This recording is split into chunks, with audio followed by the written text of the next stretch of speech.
3 de março de 1943.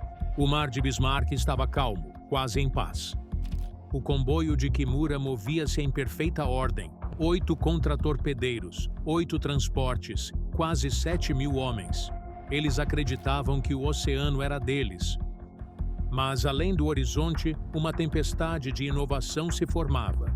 Bombardeiros americanos, agora canhoneiras voadoras, aproximavam-se em baixa altitude, armados com bombas de ricochete e 8 metralhadoras. Em 15 minutos, a calma virou caos.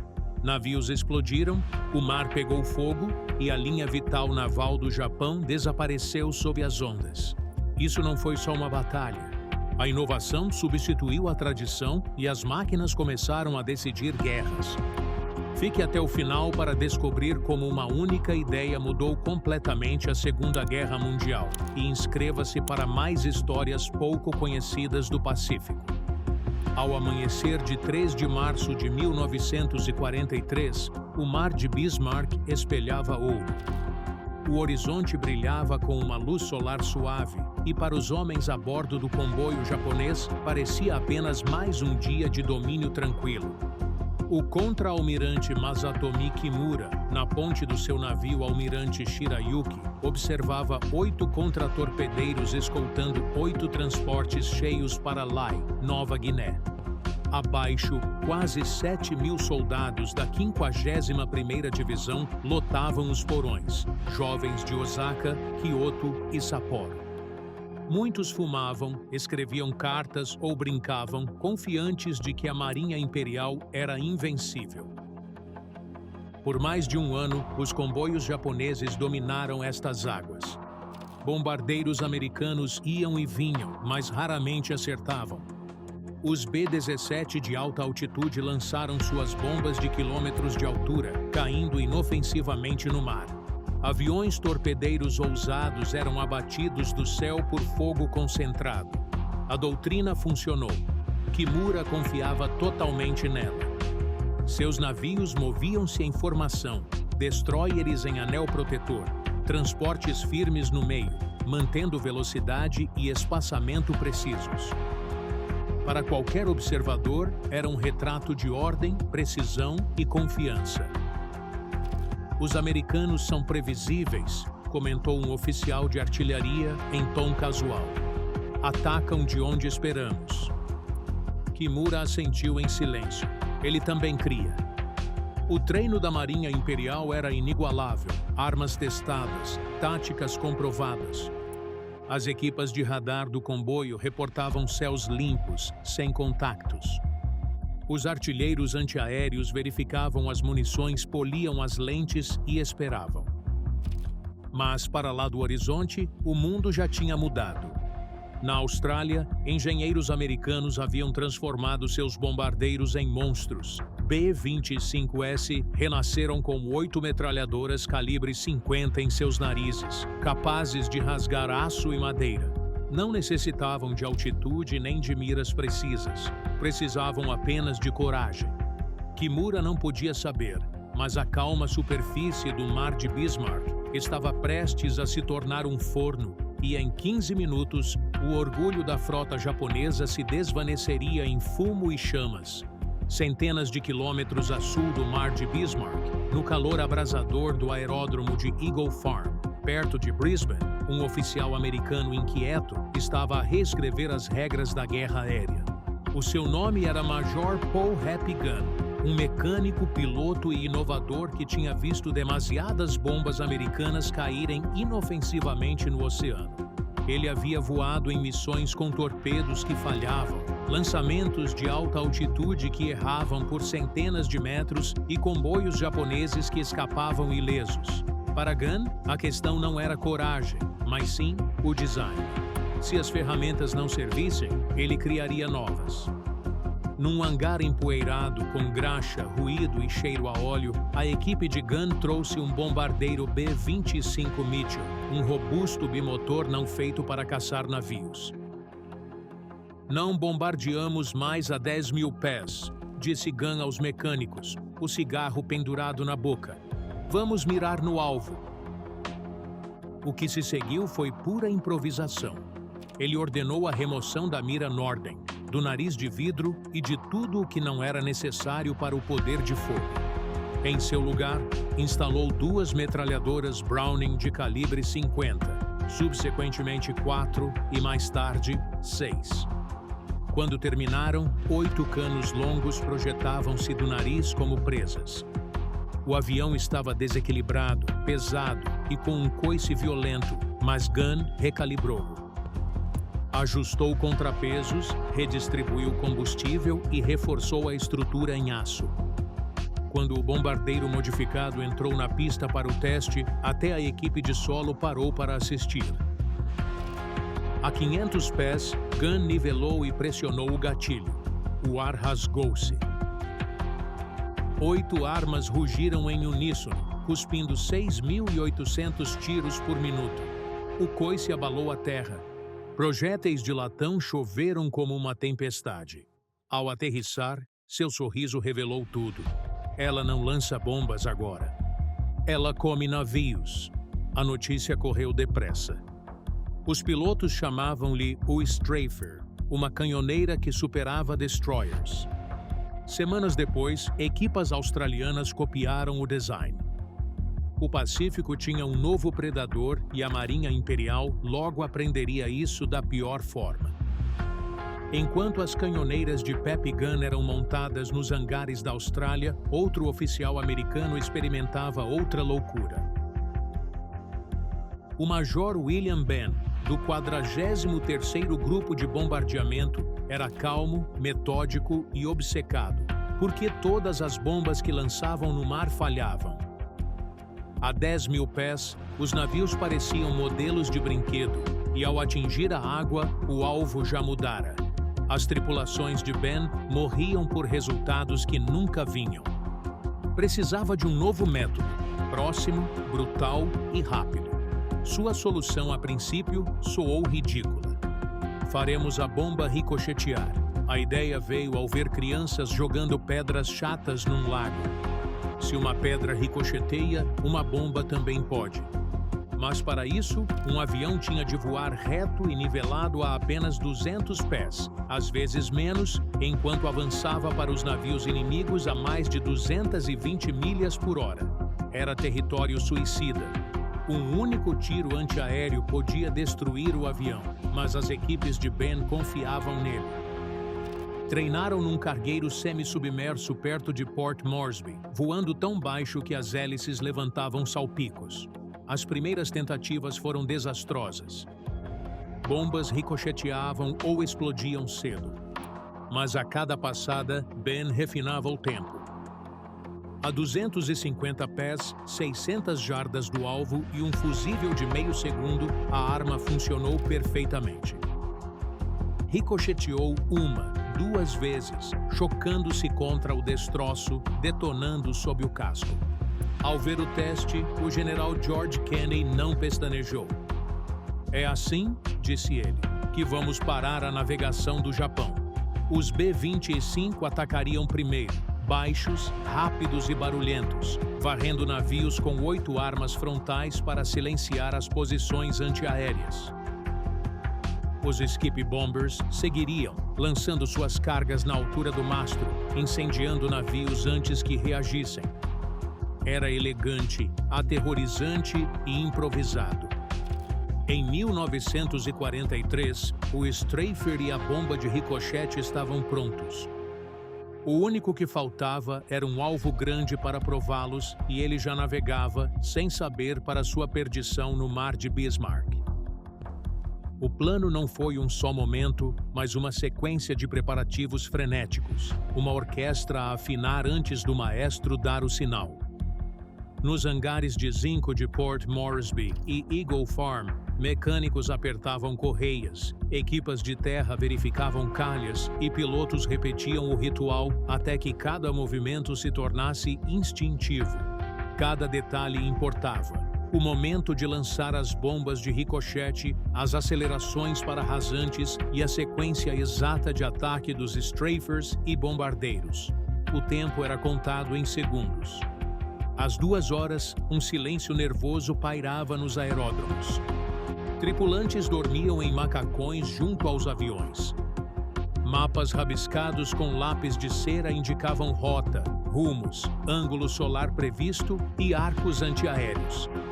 Os majores Gunn e Ben, debruçados sobre a mesma carta, traçavam a linha do comboio. 8 transportes escoltados por 8 contratorpedeiros rumo a Lae em formação padrão. A janela meteorológica pequena e perfeita tinha nuvens baixas na costa, ar limpo no mar e uma maré que forçaria os navios a rotas previsíveis.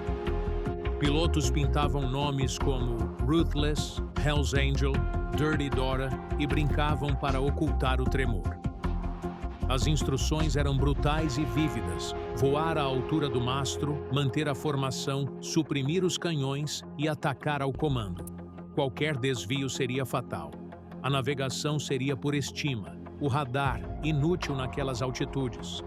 A esquadrilha australiana da RAAF para o ataque praticou passes coordenados para abater as tripulações e silenciar a antiaérea antes das bombas chegarem. O tempo tinha de ser perfeito. Strafers primeiro, seguidos por bombardeiros de ricochete com caças de escolta para finalizar. Para os japoneses, a doutrina revelava os atacantes. Vigias treinados para detectar ataques e torpedos. Seus olhos focavam pontos distantes no horizonte. Essa expectativa foi o ritmo fatal que os aliados exploraram. A estratégia dependia do engano pela altitude. Apresentar uma ameaça inofensiva no alto, enquanto os verdadeiros assassinos se infiltravam rente às ondas. Ao amanhecer, o silêncio do rádio ocultava as formações. Os motores ecoavam pelos campos em ondas compassadas. Pilotos entravam nas cabines para verificações finais. O sol era uma mancha sob as nuvens quando o primeiro ponto surgiu no horizonte, quase um grão, mas movendo-se com intenção letal. Na ponte do Shirayuki, os vigias de Kimura protegeram os olhos e relataram: aeronave inimiga a 070, altitude desconhecida, e os artilheiros miraram na ameaça no alto. Eles viram o que esperavam, não viram o que precisavam ver. Rente à água, os voos de metralhamento surgiram como fantasmas de ferro, com seus narizes armados e miras firmes, gritando com a confiança de homens que praticaram essa coreografia exata até a memória muscular superar o medo. Atrás, os bombardeiros de ricochete se alinhavam, cada piloto contando segundos com sua arma. O palco estava pronto. No momento em que o primeiro gatilho fosse acionado, todos os ensaios se tornariam salvação ou seriam a última coisa que qualquer um deles faria. Precisamente às 10 da manhã, vigias a bordo do Shirayuki avistaram flashes prateados contra o brilho do sol da manhã. Bombardeiros B-17, altos, distantes, familiares. O almirante Kimura mal reagiu. Por meses, ataques americanos em altitude eram mais barulho que perigo. Mandou os artilheiros seguirem o manual: elevação, distância, correção do vento. Os destroyers formaram uma barreira defensiva, com rajadas de flak no céu.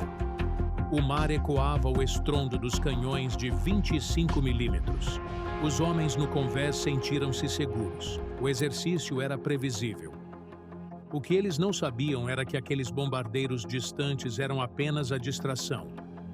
A apenas 24 quilômetros dali, 12 B-25 e 13 Billfighters australianos rasavam as ondas, tão baixos que suas hélices cortavam a espuma da água. O sol reluzia em seus revestimentos de alumínio. O barulho de seus motores foi abafado pelo fogo antiaéreo, mirando muito acima. O Major Edward Ed Larner, no Ruthless, liderou a primeira onda. Através da sua mira, o comboio parecia ilhas de aço prontas para queimar. A 450 km por hora, Larner atirou. 8 armas calibre 50 dispararam, lançando 6.800 tiros por minuto. O nariz do Ruthless tornou-se uma muralha de fogo. Balas incendiárias perfurantes atingiram a ponte do Shirayuki, atravessando homens, aço e vidro em segundos. Metal gritou. Convéses se partiram. Ar encheu-se de fumaça e sangue.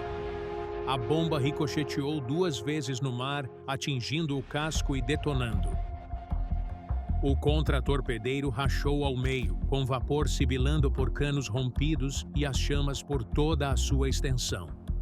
Atrás de Larner, mais 11 B-25 atacaram em sequência, cada um escolhendo um novo alvo. Billfighters seguiam de perto, disparando canhões tão baixo que marinheiros japoneses viam os rostos dos pilotos antes dos convéses sumirem em chamas. O céu virou relâmpagos, traçantes laranjas cruzando fumaça escura. O transporte Kembu Maru explodiu em chamas. O Nojima Maru abriu-se como uma lata. O contratorpedeiro Arashio, ao proteger os transportes, foi atingido por 3 aviões. A ponte desintegrou-se sob 24 canhões. Seu leme travou, desviando-o contra outro transporte. Os navios presos ardiam furiosamente. Da ponte do Shirayuki, o almirante Kimura viu a formação virar um caos. Todos os navios ardiam, as armas disparavam às cegas. O mar de Bismarck fervia com óleo e destroços. Em 15 minutos, a linha vital do Japão à Nova Guiné virou cemitério flutuante. O ar cheirava a pólvora e a carne queimada. Os sobreviventes gritavam enquanto os tiros sumiam em trovão distante. O impensável tinha acontecido, não apenas a derrota, mas a aniquilação. Quando o último bombardeiro americano desapareceu no horizonte, o silêncio caiu sobre o mar de Bismarck, um silêncio quebrado apenas pelo crepitar do fogo e pelos gritos dos homens a afogarem-se. O almirante Masatomi Kimura estava no que restava do convés do seu navio almirante, olhando um oceano que antes fora seu domínio. Estava irreconhecível. O céu estava velado pelo fumo e o mar negro de óleo. Onde antes navegavam contratorpedeiros e transportes, só destroços ardentes flutuavam à deriva. A água calma e azul da madrugada tinha se tornado um forno. O Shirayuki, o contratorpedeiro líder do comboio, tinha desaparecido obliterado por bombas e fogo. O Arashio estava inerte na água, proa a proa com o destruído navio de transporte Nojima Maru. Seus paióis de munição explodiram violentamente, lançando chamas a centenas de metros. O Kembu Maru afundou-se pela popa, com os convéses cheios de soldados que não escaparam dos porões. Outros tentaram nadar, mas o próprio mar os traiu.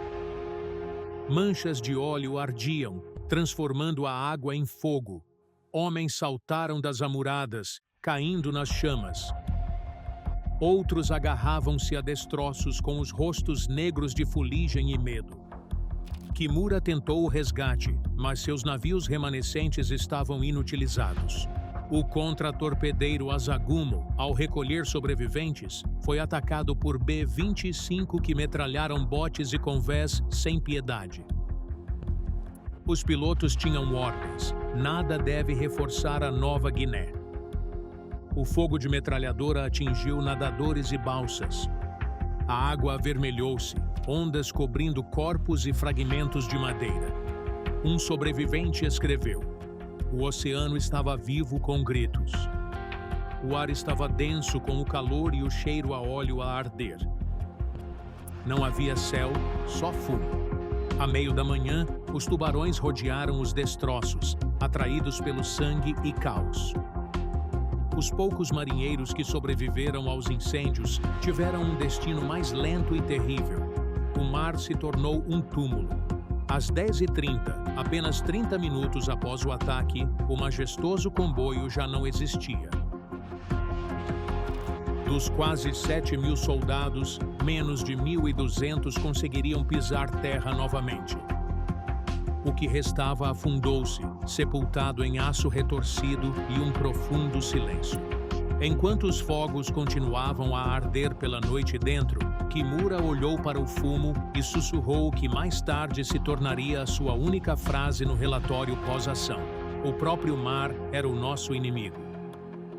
Quando a primeira transmissão de rádio do Mar de Bismarck chegou a Rabaul, a incredulidade encheu a sala de operações.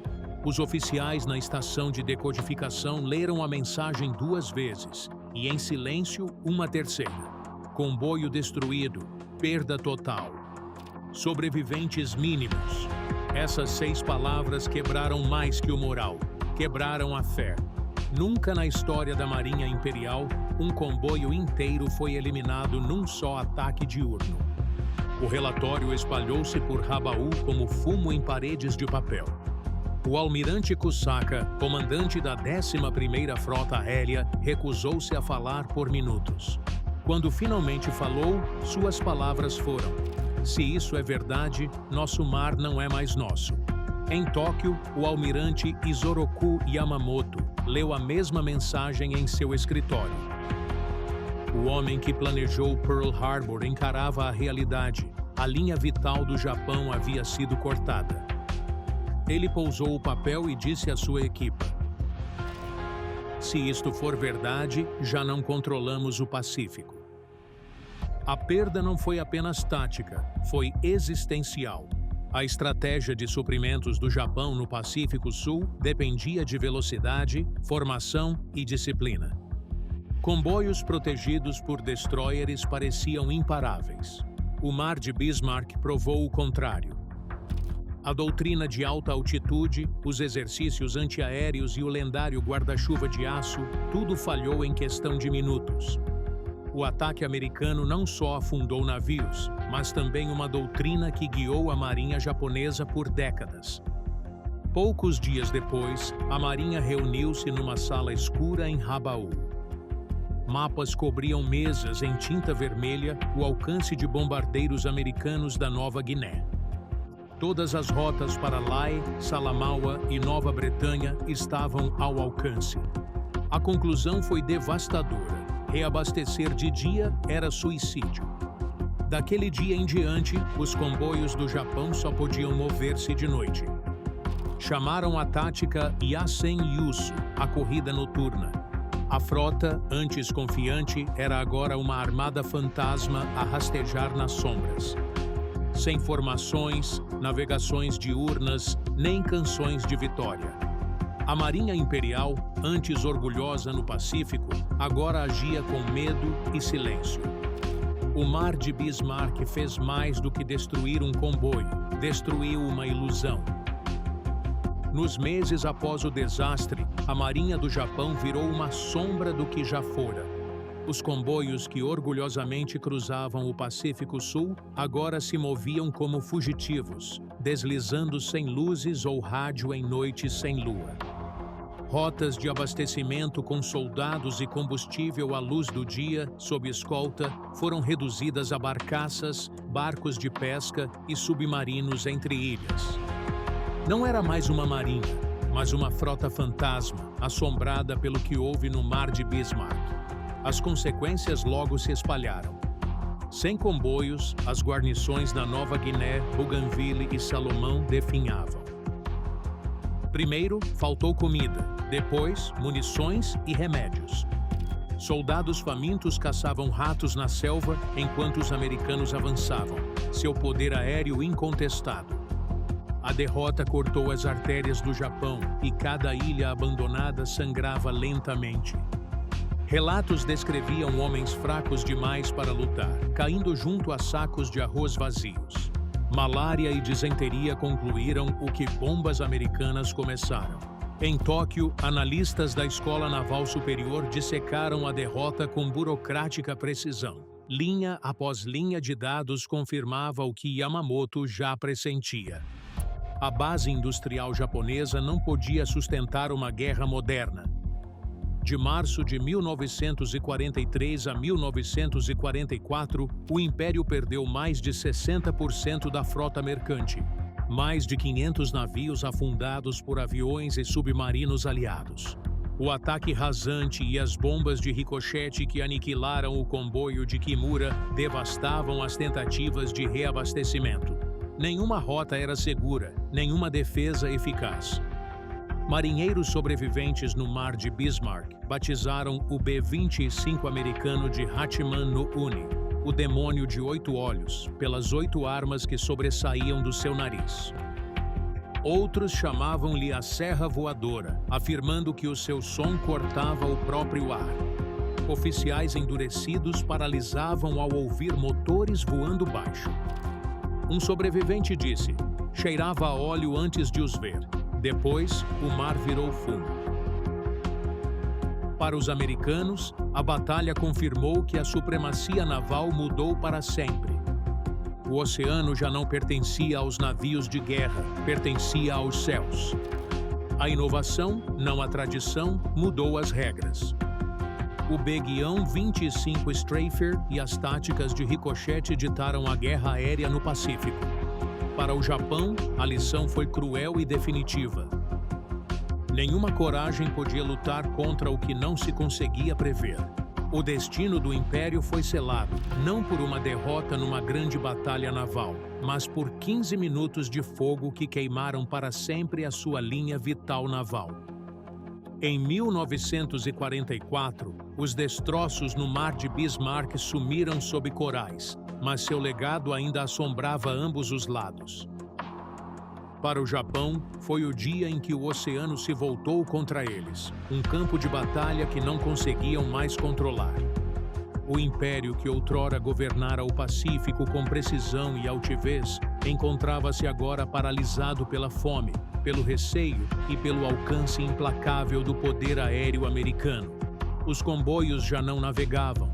O que restava da Marinha Imperial se escondia de dia, movia-se à noite e orava por um mar calmo. Para os americanos, a vitória provou que a inovação vencia guerras, como os números. O B-25 Straffer, criado em uma oficina australiana com peças recuperadas e imaginação, redefiniu a guerra aérea. Das suas 8 armas flamejantes às bombas que saltavam nas ondas como pedras, transformou engenhosidade em destruição. Historiadores chamariam-na de modificação mais bem-sucedida da Segunda Guerra Mundial, arma que transformou o oceano num campo de extermínio. Mas para os pilotos, não houve celebração. Pilotos voltaram em silêncio, rostos pálidos de choque. Tinham visto homens saltar para águas ardentes, navios a abrir-se e o mar a incendiar-se. O Major Pep Gunn, mente por trás do Straffer, disse: construímos-los rápido porque os homens morriam mais depressa. A sua invenção salvou inúmeras vidas aliadas, mas a um custo que nenhum engenheiro podia calcular. Hoje, as águas calmas do mar de Bismarck ocultam metal e ossos, resquícios daquele inferno de 15 minutos. Peixes nadam por corredores enferrujados, corais cobrem canhões que antes cuspiram fogo. A água brilha, como se nada houvesse acontecido. Mas por baixo está o momento em que a guerra se transformou quando máquinas superaram homens, e a inovação provou ser tão mortífera quanto o inimigo.